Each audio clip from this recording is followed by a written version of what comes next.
Қазақ Республикасының ұлттық валютасы. Ұлттық валюта мемлекеттің тәуелсіздігі мен егемендігінің айғағы, нышаны болып табылады. Теңге әлемдегі ең жақсы жасақталған сақтық шарасы мықты валюталардың бірі.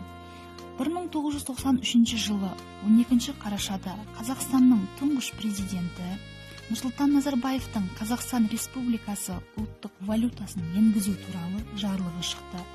15 қараша күні тәуелсіз еліміздің жаңа ұлттық валютасы айналымға енді. Теңгенің алғаш рет айналымға енген күні ұлттық валюта теңге күні болып жарияланды. Қазақстан бұрынғы КСР мемлекеттерінің арасында соңғыларының бірі болып өзінің ұлттық валютасын енгізді.